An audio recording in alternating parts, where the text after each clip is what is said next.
إن الحمد لله نحمده ونستعينه ونستغفره ونؤمن به ونتوكل عليه ونعوذ بالله من شرور أنفسنا ومن سيئات أعمالنا من يهده الله فلا مضل له ومن يضلله فلا هادي له وأشهد أن لا إله إلا الله وحده لا شريك له وأشهد أن محمدا عبده ورسوله أرسله بالحق بشيرا ونذيرا ليظهره على الدين كله ولو كره المشركون اللهم صل على محمد وعلى آل محمد كما صليت على إبراهيم وعلى آل إبراهيم وبارك على محمد وعلى آل محمد كما باركت على إبراهيم وعلى آل إبراهيم إنك حميد مجيد أما بعد فإن خير الكلام كلام الله وخير الحديث كتاب الله وخير الهدي هدي محمد صلى الله عليه وسلم وشر الأمور محدثاتها وكل محدثة بدعة وكل بدعة ضلالة أيها الإخوان والأخوات أوصيكم بنفسي أولا بتقوى الله أعوذ بالله من الشيطان الرجيم يا أيها الذين آمنوا اتقوا الله حق تقاته ولا تموتن إلا وأنتم مسلمون يا أيها الناس اتقوا ربكم الذي خلقكم من نفس واحدة وخلق منها زوجها وبث منهما رجالا كثيرا ونساء واتقوا الله الذي تساءلون به والأرحام إن الله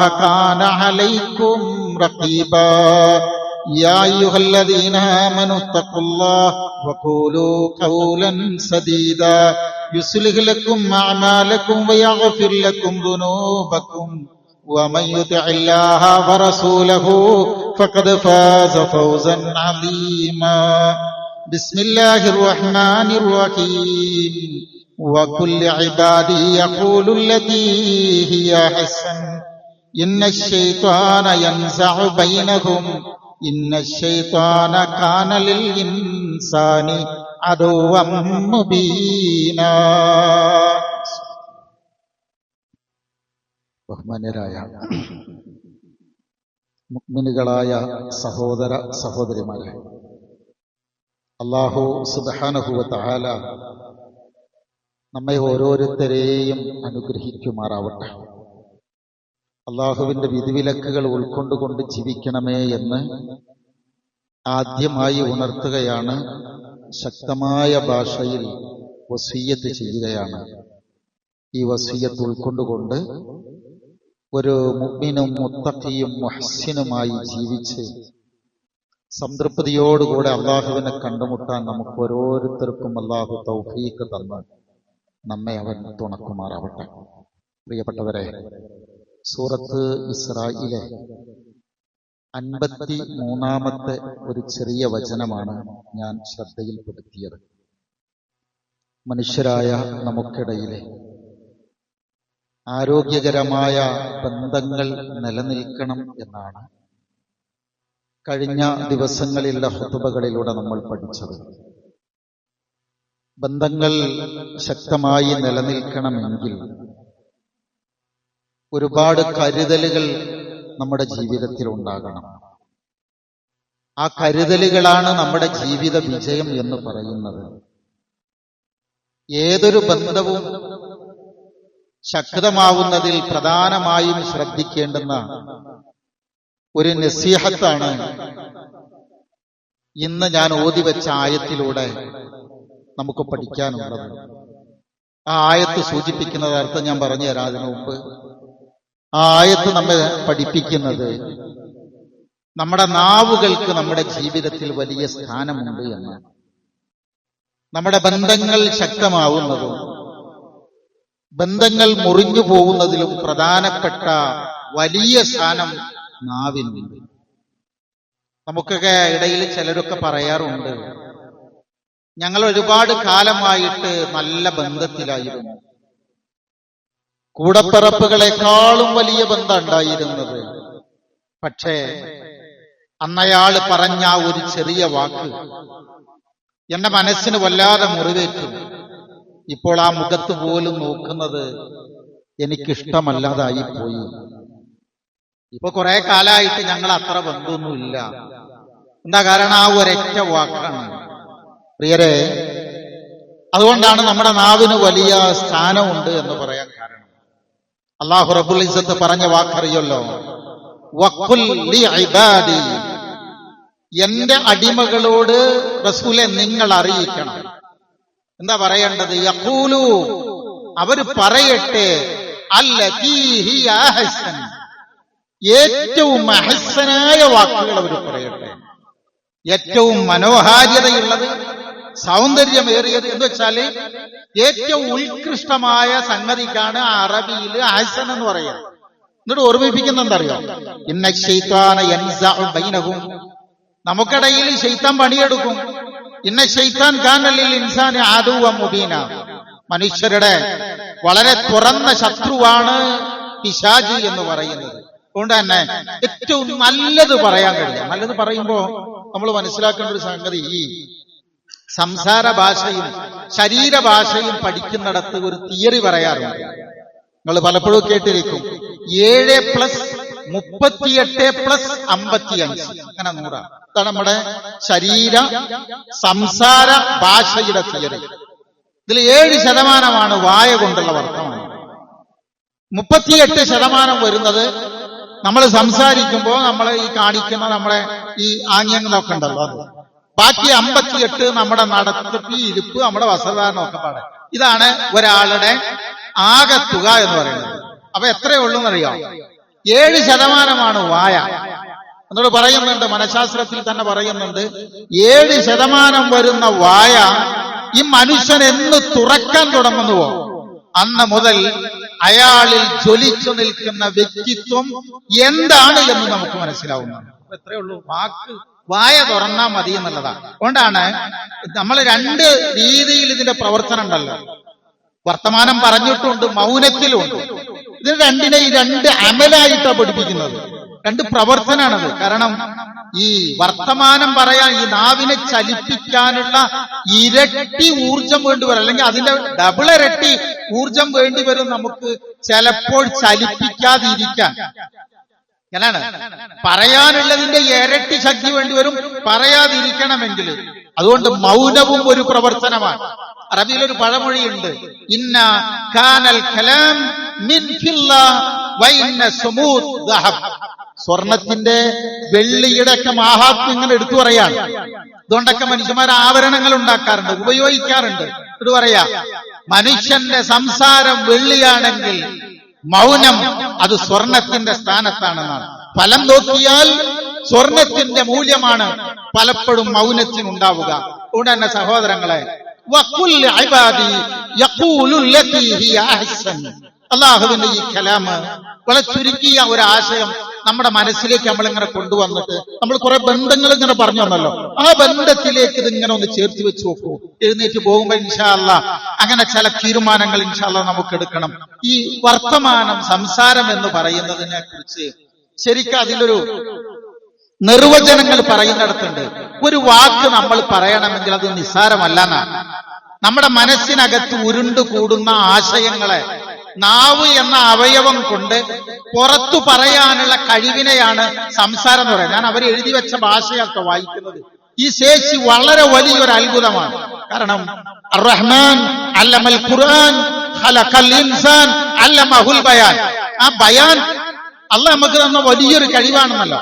നാവ്, ചുണ്ടുകള്, താടിയെല്ലുകള്, പല്ലുകൾ, തൊണ്ട, വായുനാളം, ശ്വാസകോശങ്ങൾ, ഇവയെല്ലാം ഒരുപോലെ പങ്കുവഹിച്ചാണ് നമ്മുടെ സംസാര ശേഷിയുടെ ആദ്യ കണ്ണിയായ ശബ്ദമുണ്ടാകുന്നത്.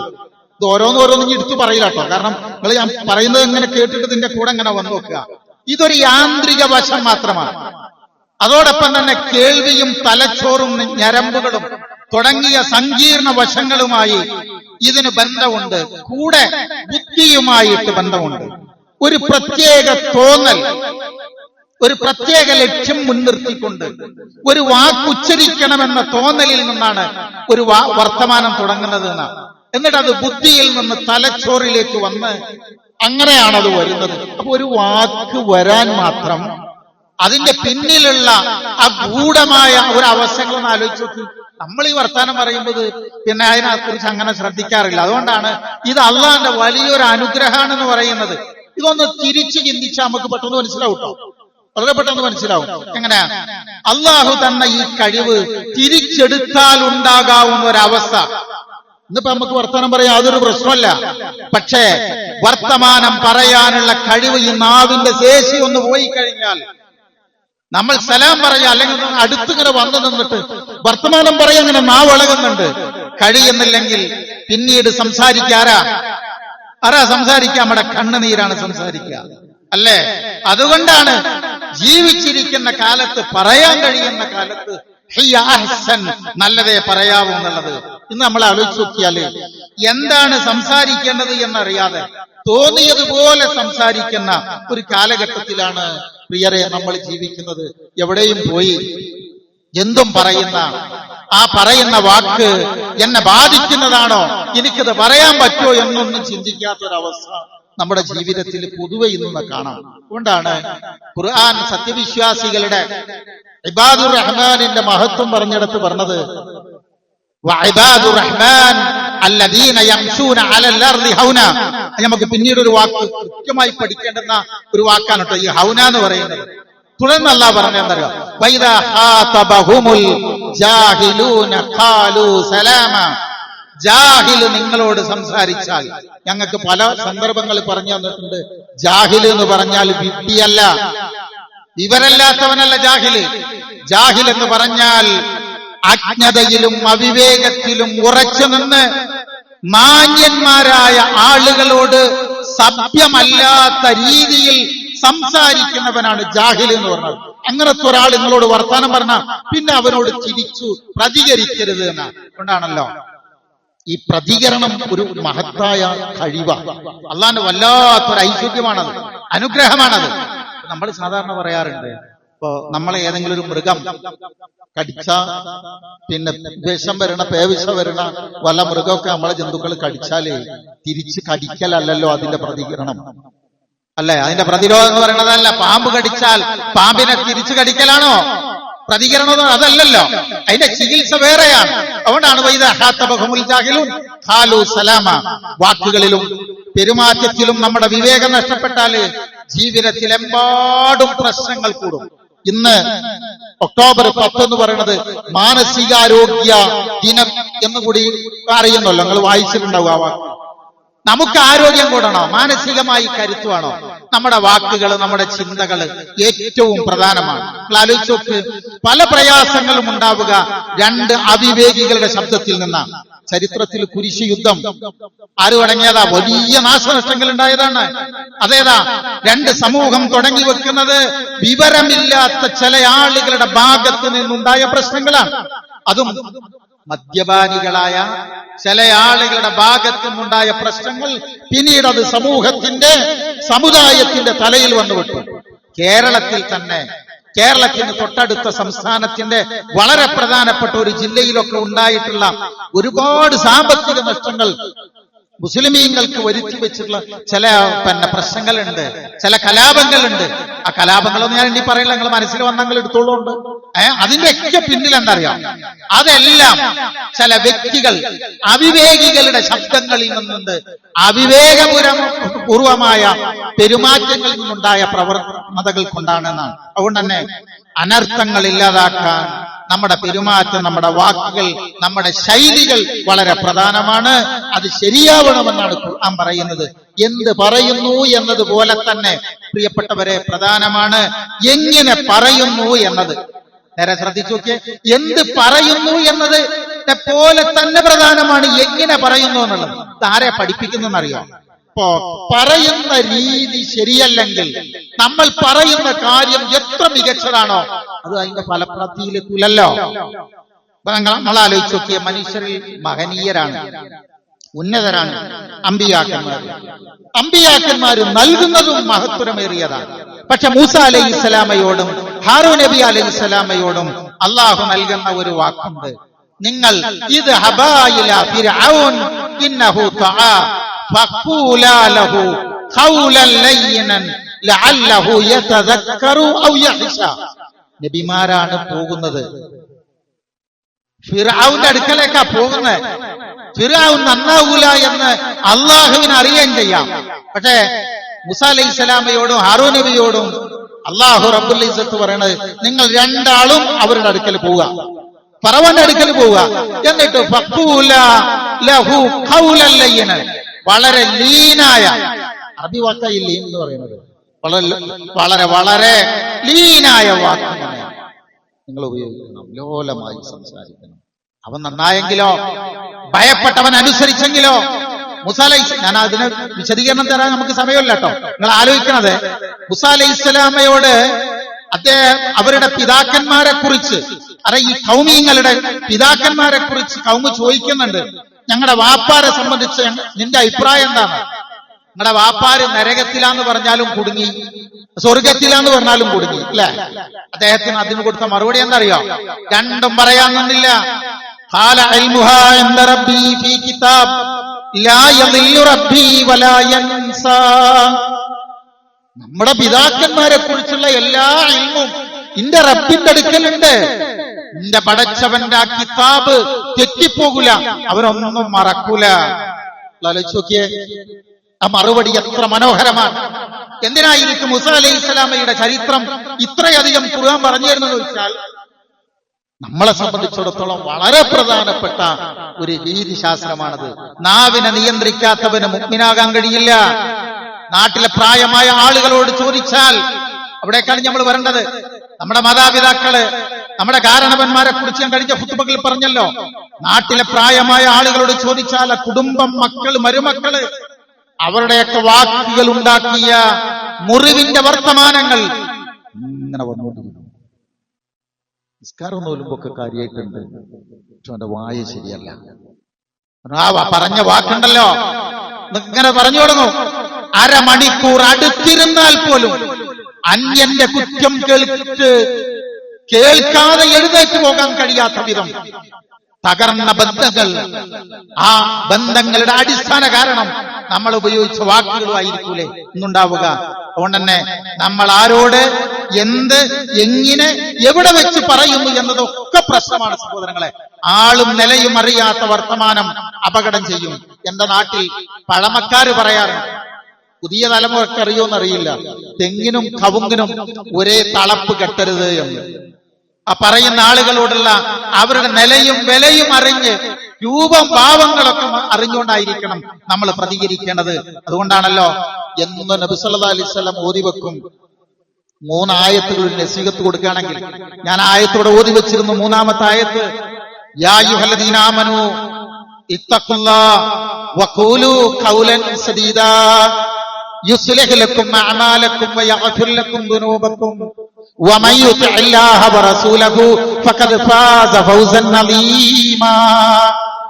യാ അയ്യുഹല്ലദീന ആമനൂ ഇത്തഖുല്ലാഹ, വിശ്വാസികളെ അല്ലാഹുവിനെ സൂക്ഷിക്കണേ. എന്നിട്ട് പറയണതറിയോ? വഖൂലൂ ഖൗലൻ സദീദാ. ഈ വാക്ക് നിങ്ങളിന്റെ കൂടെ ഒരു മിനിറ്റ് വരണേ. സദീദായ ഖൗല് പറയണം. ഖൗലുൻ സദീദിന് ഉലമാവ് പറഞ്ഞത് ഹുവ ത്വാഹിർ ഫിൽ ലാഹിരി വൽ ബാത്തിനി, പരസ്യമായും രഹസ്യമായും വൃത്തിയുള്ളതാവണം. എന്നുവെച്ചാൽ നേരെ ശ്രദ്ധിച്ചു നോക്കിയേ, നേര് പറയണമെന്നല്ല, നേരാക്കി പറയണം. നേര് പറയണമെന്നല്ല, നേരാക്കി പറയണം. എങ്ങനെ അറിയോ അത്? ഇപ്പൊ ഈ ആയത്ത് ഇറങ്ങാൻ ഒരു സന്ദർഭമുണ്ട്.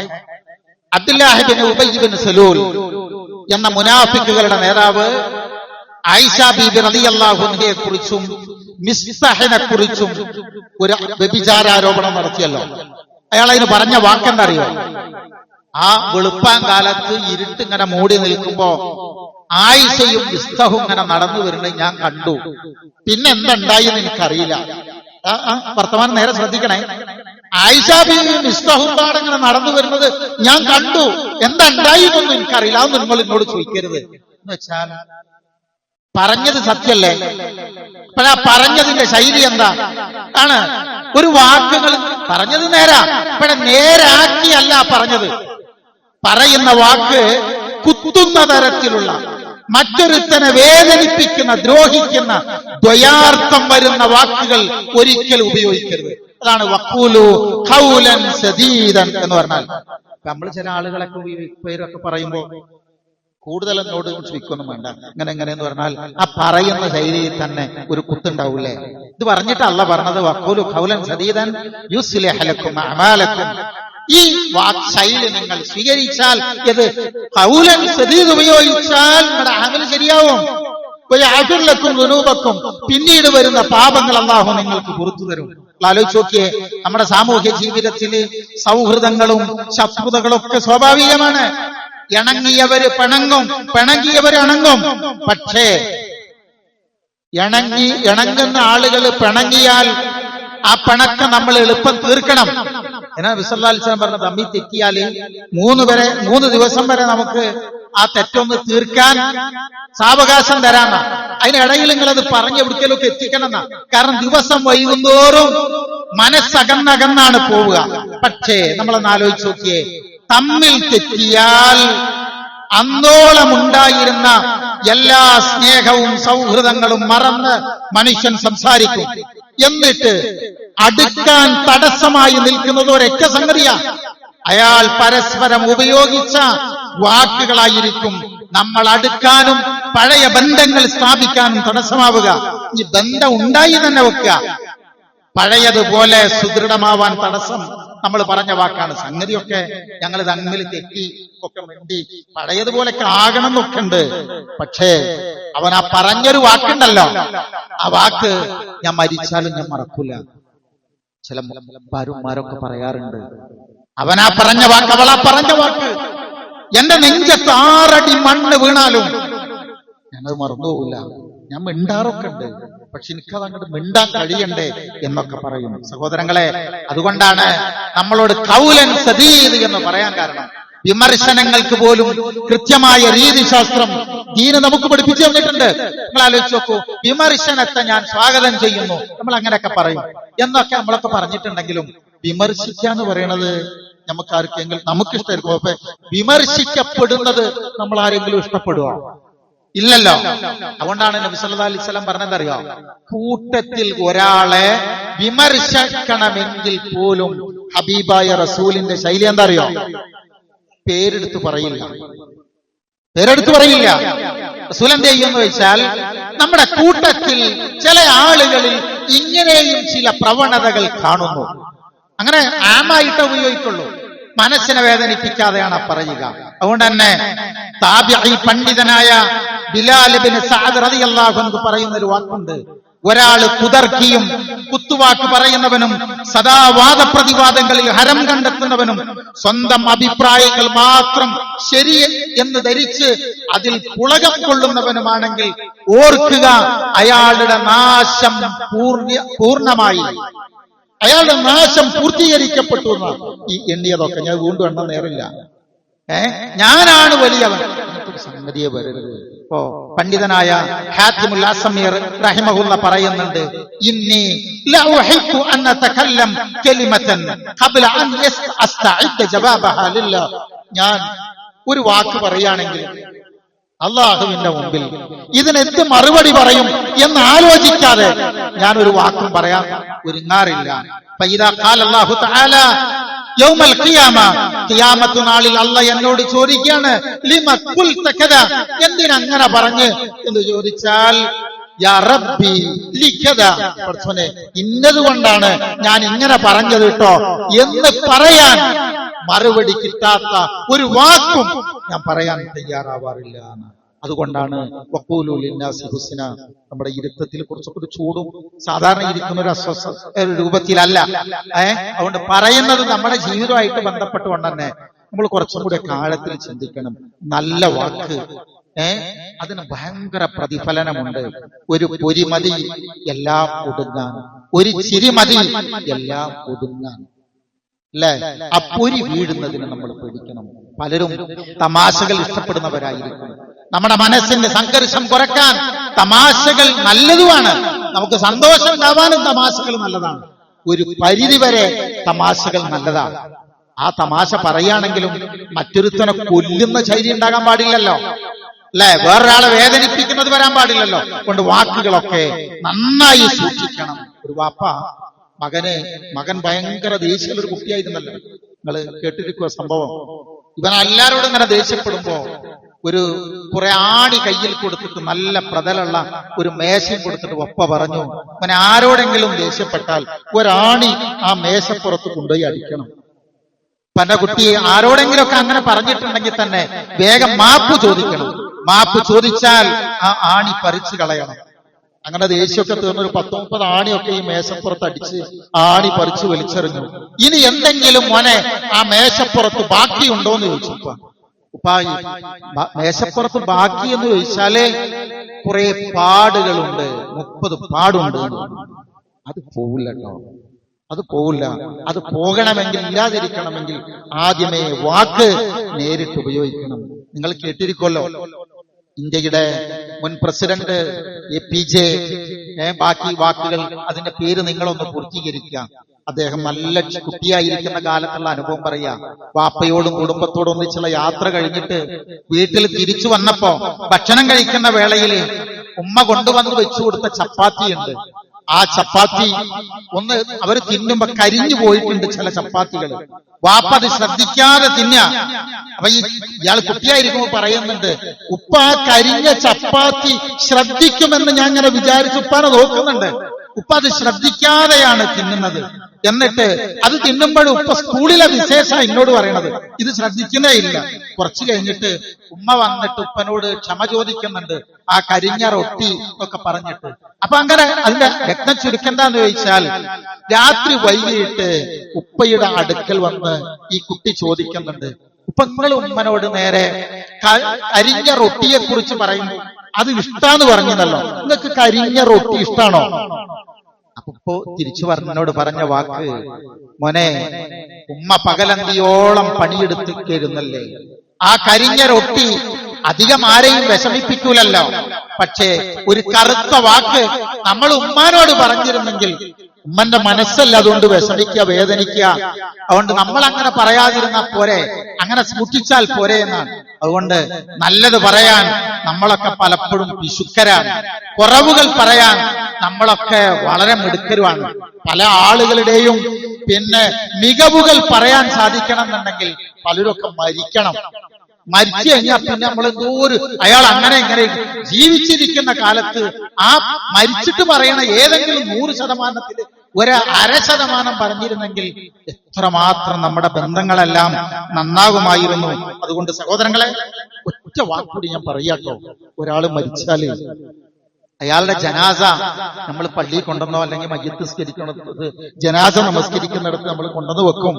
കൊണ്ടുവന്ന് വെച്ചിട്ട് ഒരാൾ വിളിച്ചു പറയും, ഇന്നാളുടെ മകനാണ് ഈ കിടക്കുന്നത്. അതുകൊണ്ട് സാധാരണ വന്നു പോകുന്ന ഏതെങ്കിലും വാക്കുകൾ എന്തെങ്കിലും വന്നിട്ടുണ്ടെങ്കിൽ നിങ്ങളതൊക്കെ നമുക്കും ഇങ്ങനെ ഒരു ദിവസമുണ്ട് എന്നത് ഓർത്തുകൊണ്ട് നിങ്ങൾ പുറത്തു കൊടുക്കണം. വല്ല കടബാധ്യതയൊക്കെ ഉണ്ടെങ്കിൽ ഇന്ന ആളെയൊക്കെ സമീപിക്കണം. അങ്ങനെയൊക്കെ നമ്മൾ പറയാറുണ്ടല്ലോ. നമ്മൾ ആലോചിക്കേണ്ടെന്നറിയാം, കരുതി കൂട്ടി പറഞ്ഞ വല്ല വാക്കുകളും ഉണ്ടെങ്കിൽ പ്രിയപ്പെട്ടവരെ, ആ കിടക്കുന്ന മനുഷ്യൻ, ആ മനുഷ്യന് ഇയാൾ പുറത്തു കൊടുത്തിട്ടില്ലെങ്കിൽ എന്തായിരിക്കും നമ്മുടെ അവസ്ഥ? സോറി എന്ന് പറയാൻ, മാപ്പ് ചോദിക്കാൻ ഒന്നുകൊണ്ടും വിഷമിക്കരുത്, ഒരു മടിയും തോന്നരുത്. ജീവിതം അപായപ്പെടാൻ സാധ്യതയേറെയാണ്. കനത്ത ശ്രദ്ധയും പ്രാർത്ഥനയും ആവശ്യമാണ്. നമ്മുടെ വാക്കുകൾ കൊണ്ട് എത്ര ബന്ധങ്ങൾ കനത്തു എന്ന്, എത്ര ബന്ധങ്ങൾ മുറിഞ്ഞു എന്ന് നമ്മൾ എപ്പോഴും ചിന്തിക്കണം. നമ്മൾ ആരുടെയും ലൗഡ് സ്പീക്കർ ആകാൻ ശ്രമിക്കരുത്, അല്ലെ? മറ്റോ പറഞ്ഞെങ്ങനെ ഏറ്റുപിടിക്കണ്ട. അങ്ങനത്തെ ഒരു സംഗതികൾ ഉണ്ടാകാതെ സൂക്ഷ്മതയോടുകൂടെ മുന്നോട്ട് പോകാൻ നമുക്ക് ശ്രമിക്കാം. നമ്മുടെ വാക്കാണ് നമ്മളുടെ സ്വഭാവം, നമ്മുടെ വ്യക്തിത്വം.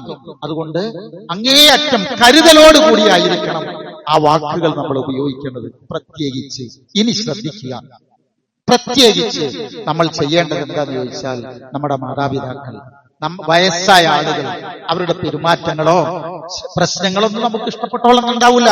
അത് സ്വാഭാവികമാണ്. അതാണ് നമ്മുടെ പരീക്ഷണം എന്ന് പറഞ്ഞാൽ. നമ്മുടെ സ്വർഗം നരകം എന്നൊക്കെ തീരുമാനിക്കുന്നത് അതുകൊണ്ടാണ്. അതുകൊണ്ട് അത്ര എളുപ്പമുള്ളതല്ല. അവിടെ നമ്മുടെ പെരുമാറ്റം മനോഹരമാവണം. അതിനേക്കാളും മനോഹരമാവണം നമ്മുടെ ഇണകളോടുള്ള നമ്മുടെ പെരുമാറ്റം. ഒറ്റ വാക്കുകൂടി ശ്രദ്ധിക്കുകയും, ഇമാം സുദ്ദി റഹിമഹുല്ലയോട് അദ്ദേഹത്തിന്റെ മകൻ വിവാഹിതനായപ്പോ അദ്ദേഹം മകന് കൊടുക്കുന്നൊരു നസീഹത്തുണ്ട്. മോനെ, ഇവൾ നിന്റെ വീട്ടിലേക്ക് വന്നത് അവളുടെ ഉപ്പ, കുടുംബം, ഉമ്മ എല്ലാരെയും ഉപേക്ഷിച്ചാണ്. അവൾക്ക് ഉപ്പയാകേണ്ടുന്ന സമയത്ത് നീ ഉപ്പയാകണം, ഉമ്മയാകേണ്ടിടത്ത് ഉമ്മയാകണം, കൂടപ്പറപ്പുകളാകേണ്ടിടത്ത് അതാവണം. അങ്ങനെ ഉപദേശം കൊടുത്തിട്ട് പറഞ്ഞു, മാന്യമായ പെരുമാറ്റവും വർത്തന രീതികളും ഉപ്പയുടെ കുട്ടികൾ നിന്നുണ്ടാവണം. ജീവിതത്തിൽ പരാജയപ്പെടില്ലാട്ടൊന്നാണ് അള്ളാ നമ്മളോട് പറയണത്.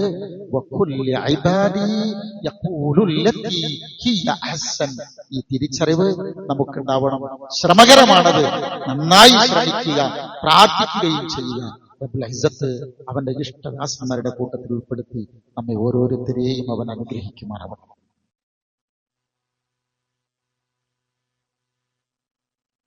ബിസ്മില്ലാഹിർ റഹ്മാനിർ റഹീം. അൽഹംദുലില്ലാഹി റബ്ബിൽ ആലമീൻ വസല്ലല്ലാഹു അലാ നബിയിനാ വഹബീബിനാ മുഹമ്മദ്. യാ അയ്യുഹല്ലദീന ആമനൂ തഖുല്ലാഹ ഹഖ്ക തുഖാതിഹി വലാ തമൂതുന്ന ഇല്ലാ വഅൻതും മുസ്ലിമൂൻ. സ്നേഹമുള്ളവരെ, അള്ളാഹുവിന്റെ കൽപ്പനകൾ ഉൾക്കൊണ്ടുകൊണ്ട് ജീവിക്കണമേ എന്ന് ഒരിക്കൽ കൂടെ ഉണർത്തുകയാണ്, വസിയ്യത്ത് ചെയ്യുകയാണ്. അതിന് നമുക്കെല്ലാം അള്ളാഹു തൗഫീഖ് നൽകുമാറാവട്ടെ. സഹോദരങ്ങളെ, നമ്മൾ എന്ന് പറയുന്നത് നമ്മുടെ ഏതാനും ചില വാക്കുകളും പെരുമാറ്റങ്ങളുമാണ്. അതുകൊണ്ട് കണ്ടിടത്തോളം നമ്മൾ കണ്ടുകൊള്ളണമെന്നില്ല, ഇരുന്നിടത്തോളം ഇരുന്നുകൊള്ളണമെന്നില്ല, അല്ലെ? അങ്ങനെ ഓരോന്നിലേക്കും ഇങ്ങനെ ചേർത്തി വെച്ച് നോക്കിയേ. ഏതും നമ്മുടെയൊക്കെ മടക്കം വളരെ പെട്ടെന്നാവാം. പിന്നീടൊന്ന് ഒരു മാപ്പ് പറയാൻ അവസരം ചിലപ്പോൾ നമുക്ക് കിട്ടിക്കൊള്ളുന്നുണ്ടാവില്ല. അതുകൊണ്ട് മുസ്ലിമീങ്ങൾ എന്ന നിലയിൽ നമ്മുടെയൊക്കെ ഏറ്റവും വലിയ ബാധ്യത എന്താണെന്ന് ചോദിച്ചാൽ, നമ്മൾ ഒരു ആശയത്തെ, ഒരു ആദർശത്തെ പ്രതിനിധീകരിക്കുന്നവരാണ്. പുറത്തു നിന്നുള്ള ആളുകള് നമ്മളെ വിലയിരുത്തുന്നതൊക്കെ ദീനിന് മാർക്ക് കൊടുക്കുന്നത് വരെ നമ്മുടെ സ്വഭാവങ്ങളെ പ്രതിനിധീകരിച്ചുകൊണ്ടായിരിക്കും. അതുകൊണ്ട് റസൂൽ സല്ലല്ലാഹു അലൈഹി വസല്ലമയുടെ അടുക്കല് ഒരാള് വന്നാൽ അയാള് പിന്നെ അകന്നു പോകുകയില്ല. ആകർഷിപ്പിക്കുന്ന ഒരു വ്യക്തിത്വ, ഒരു സ്വഭാവമായിരുന്നു ഹബീബായ റസൂലിന്. ആ വാക്കുകൾ അത്ര മധുരിമയുള്ളതായിരുന്നു. ആ മധുരിമയുള്ള വാക്കുകൾ നമ്മിൽ ഉണ്ടാകണം. അതിന് നമ്മളൊക്കെ നന്നായി ശ്രമിക്കുന്നത് എളുപ്പമുള്ള സംഗതിയല്ല. അല്ലാഹുമ്മ അഹ്സൻത ഖൽഖി ഫഅഹ്സിൻ ഖുലൂഖി. ഈ വാക്ക്, ഈ പ്രാർത്ഥന ഞാൻ ഇതിനു മുമ്പ് നിങ്ങൾക്ക് പറഞ്ഞു തന്നിട്ടുണ്ട്. എങ്ങനെയാണ് പറയേണ്ടത്? അല്ലാഹുമ്മ അഹ്സൻത ഖൽഖി, പടച്ചോനെ എന്റെ സൃഷ്ടിപ്പിനെ നീ മനോഹരമാക്കിയിട്ടുണ്ട്. ഫഅഹ്സിൻ ഖുലൂഖി. ആ ഫ അവിടെ വന്നത് എന്തിനാന്ന് വെച്ചാൽ ഇതിനേക്കാളും എന്ന അർത്ഥത്തിലാണ്. അല്ലാഹുവേ, ആ സൃഷ്ടിപ്പിനേക്കാളും മനോഹാരിതയുള്ളതാക്കി എന്റെ സ്വഭാവത്തെ നീ മാറ്റണമേ എന്നാണ്. നമ്മളൊക്കെ തോൽറ്റുപോകുന്ന ആരോടൊക്കെയാണ് നമ്മൾ വെറുപ്പോടുകൂടി സംസാരിക്കുന്നതൊക്കെ നമുക്കറിയാലോ. നിയന്ത്രണങ്ങൾ അത്യാവശ്യമാണ്. അങ്ങനെ ഒന്ന് പ്രാർത്ഥിച്ച് നിയന്ത്രിച്ചു നോക്ക്. ഭാര്യാഭർത്തൃ ബന്ധം, മാതാപിതാക്കളും മക്കളും തമ്മിലുള്ള ബന്ധം, നമ്മൾ ഇടപെടുന്നവരുമായിട്ടുള്ള ബന്ധം എല്ലാം സൗന്ദര്യപൂർണമാകും, ഐശ്വര്യപൂർണമാകും. ശ്രമിക്കുക, പ്രാർത്ഥിക്കുക. അള്ളാഹു അവന്റെ ഇഷ്ടദാസന്മാരുടെ കൂട്ടത്തിൽ ഉൾപ്പെടുത്തി നമ്മെ ഓരോരുത്തരെയും അവൻ അനുഗ്രഹിക്കുമാറാവട്ടെ. അള്ളാഹുവേ, ഞങ്ങളുടെ വാക്കുകൾ കൊണ്ടുവന്ന് ഞങ്ങളുടെ നാവുകൾ കൊണ്ടുണ്ടായ പോരായ്മകൾ ഞങ്ങൾ നിന്നോട് റബ്ബേ ഏറ്റു പറയുന്നു. നാഥാ, ഞങ്ങൾ ഓർക്കുന്നതുണ്ട്, ഓർക്കാത്തതുണ്ടാവാം. റബ്ബേ, എല്ലാ പാപങ്ങളും വീഴ്ചകളും നിന്റെ മഹത്തായ ഫضل കൊണ്ട് നീ ഞങ്ങൾക്ക് പുറത്തു തരണമേ തമ്പുരാനെ. അല്ലാഹുവേ, ഞങ്ങളുടെ മാതാപിതാക്കളുടെ കുറ്റങ്ങളും കുറവുകളും നീ പുറത്തു കൊടുക്കണമേ തമ്പുരാനെ. അല്ലാഹുവേ, നന്മകൾ വർദ്ധിപ്പിച്ച് നിൽക്കുന്ന വൻമരങ്ങളായി ഞങ്ങളെ നീ മാറ്റി ഞങ്ങളുടെ ജീവിതത്തെ ശുദ്ധീകരിക്കണമേ അല്ലാഹുവേ. അല്ലാഹുവേ, നന്മയുടെ വർധനവിന് വേണ്ടി ഞങ്ങളുടെ നാവുകളെ ഉപയോഗിക്കുന്ന നല്ലവരുടെ കൂട്ടത്തിൽ ഞങ്ങളെ ഉൾപ്പെടുത്തി അനുഗ്രഹിക്കണമേ അല്ലാഹുവേ. ഞങ്ങളുടെ മാതാപിതാക്കൾക്ക് നീ പുറത്തു കൊടുക്കണമേ, അവരെ നീ ഇഷ്ടപ്പെടണമേ. ഞങ്ങളുടെ മക്കൾക്ക്, ഞങ്ങളുടെ കുടുംബത്തിന് എല്ലാ ഐശ്വര്യം നൽകുകയും അവൻ ഞങ്ങൾക്ക് കൺകുളിർമ നിറഞ്ഞ ജീവിതം പ്രദാനം ചെയ്യുകയും ചെയ്യണമേ തമ്പുരാനെ. അള്ളാഹുവേ, ജീവിതത്തിൽ വരുന്ന എല്ലാ മുസീബത്തുകളിൽ നിന്ന്, എല്ലാ രോഗങ്ങളിൽ നിന്ന്, കഷ്ടതകളിൽ നിന്ന്, പ്രയാസങ്ങളിൽ നിന്നെല്ലാം നീ ഞങ്ങളെ രണ്ട് ലോകത്തും കാത്തിരക്ഷിക്കണമേ നാഥ. ഈ ലോകം വിട്ടു പിരിയുമ്പോ ലാ ഇലാഹ ഇല്ലല്ലാഹ് എന്ന കലിമത്ത് തൗഹീദ് ഉച്ചരിച്ച് നിന്നെ കണ്ടുമുട്ടാൻ ഞങ്ങൾക്ക് ഓരോരുത്തർക്കും നീ സൗഭാഗ്യം നൽകണമേ.